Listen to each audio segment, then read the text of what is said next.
Ako si G. Herrera, Station Manager ng radyo nating Gimba dito sa Nueva Ecija. Naitayo ang COMBIS o Community Visions and Initiatives of Nueva Ecija Incorporated taong 2004 sa isang misyon na maging boses ng komunidad dito sa Gimba at ng lalawigan ng Nueva Ecija sa pamamagitan ng pagtatayo ng radyo nating Gimba bilang core project.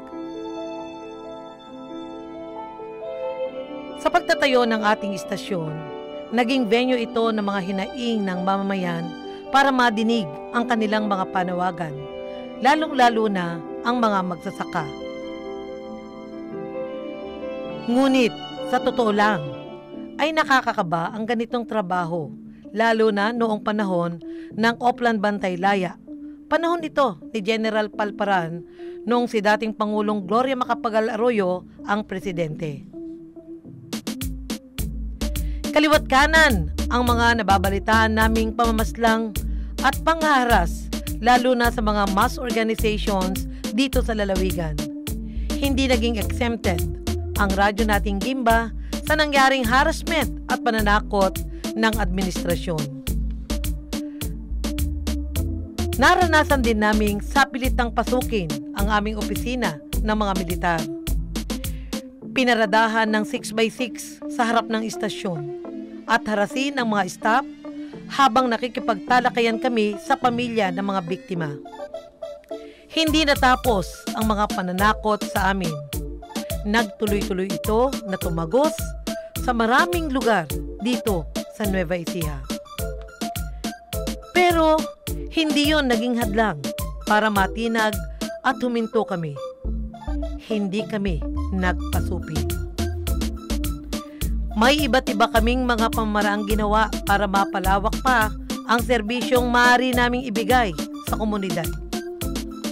Tulad ng lamang ng pamaskong handog, gamit eskwela, at gulayan sa bakuran, kung saan ay nakasama namin dito ang iba't ibang stakeholders at natulungan silang magkaroon ng pagkain.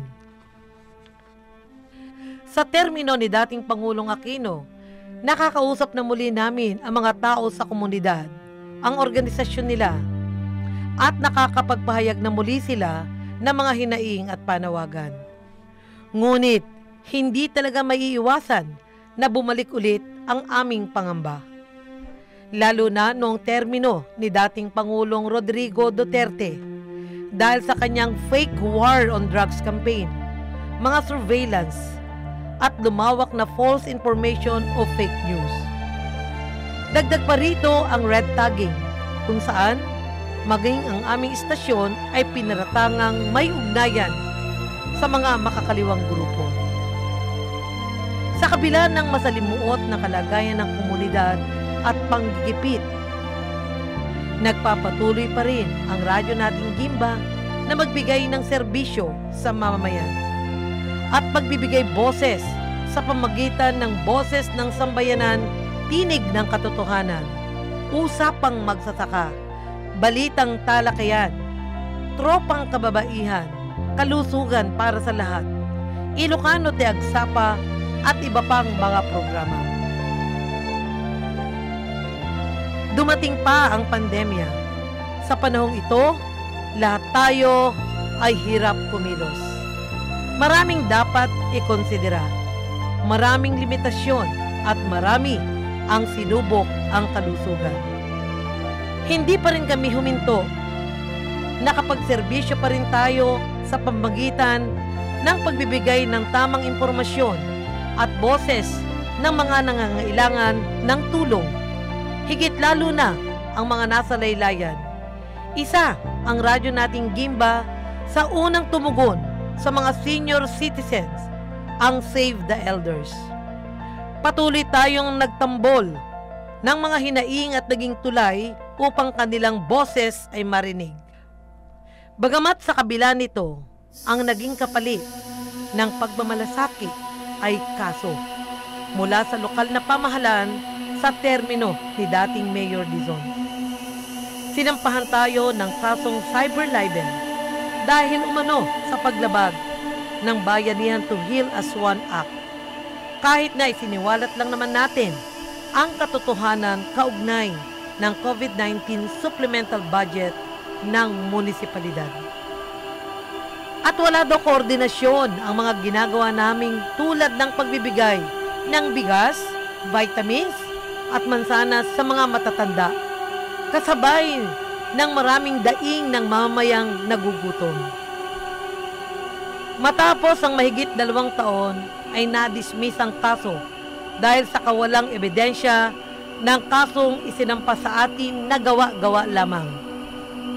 Sa kabila ng mga pagsubok na naranasan ng radyo nating Gimba, patuloy tayong bumabangon, tumitindig, lumalaban, at naging instrumento para marinig ang boses, hinaing, at panawagan ng mamamayan.